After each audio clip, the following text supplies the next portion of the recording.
Have you ever met someone who sounds really intelligent, even when they're not saying anything meaningful?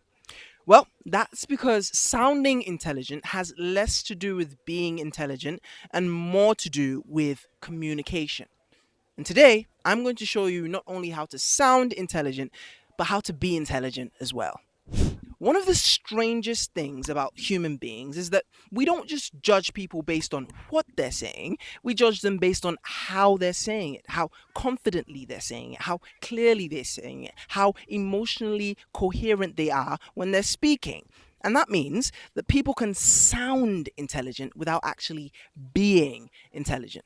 Now, as a poet, speaker, and coach still on my own path to mastery, that gap fascinates me. And so I've taken a deeper dive into this, and I found that there are 5 distinct things that make people sound intelligent. Not accents, not sounding foreign, not even vocabulary. 5 deeper things.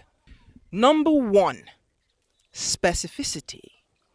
Intelligent sounding people often speak very specifically because vague language weakens authority. Take these 2 examples. I liked the movie, it was good, compared to I like how the film slowly built tension. Now, even if the film was fast paced, for a second there you will think, well, maybe he has a point. Why? Because specificity creates the illusion of depth and sometimes actual depth as well. So it's not about using bigger words, but better words, more precise language. Number 2 is pacing. If you speak too quickly, you risk sounding defensive or nervous. If you speak too slowly, you risk sounding uncertain. However, to sound intelligent, you must allow your cadence to ebb and flow pleasantly.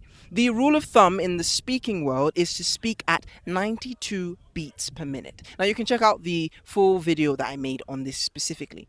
Now, this is because that's a pace that allows the information to adequately seep into your audience's minds. Think of speakers like Barack Obama, Malcolm X, and Nelson Mandela. They allowed their speeches to breathe. They weren't afraid to give pauses, but they also maintained a steady cadence. Number 3 is clarity. Now, actually intelligent people are able to decompress and decompose complex things into simple analogies and manners of speaking. That's why the best teachers in the world are able to simplify abstract things. And that's why Einstein once said, if you can't explain it to a 6-year-old, you don't understand it yourself. I don't even know what that accent was, but you get the point. Be clear and you'll sound more intelligent. Number 4 is emotional certainty. Now, people who sound intelligent do so because they have authority in the way that they speak. Not necessarily loud, not necessarily domineering, but grounded, certain. Consider this, for example. Even uncertainty can sound authoritative. I think maybe compared to, I'm not entirely sure, but this is my opinion. Those are 2 different outcomes, but the same uncertainty.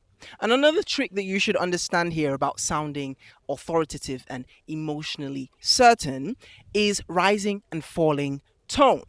Always try and end on a falling tone, like I've been doing throughout this video, because ending on a rising tone makes it feel like you're a student seeing if you've gotten the question right. We don't want that. Now, number 5 is the most important one, and it's thinking before you speak. It seems funny and should be obvious, but often people don't do this. And to sound intelligent, you have to structure your ideas, choose your words carefully, remove clutter and filler words, which are an obstacle to clarity and authority that we spoke about previously. Because speech and even poetry isn't just random expression, it's organized thought. So, what exactly makes someone sound intelligent? If you don't remember anything, remember this: specificity, pacing, clarity, conviction, and intentional thought. These 5 fundamentals make you sound and actually be intelligent. Now, if you want to continue to learn how to speak with authority and clarity, if you want to learn about poetry and communication as well, and you want to follow me on my journey towards mastery, don't forget to subscribe and follow me on all social media platforms. That's all for today. Peace, love, progress.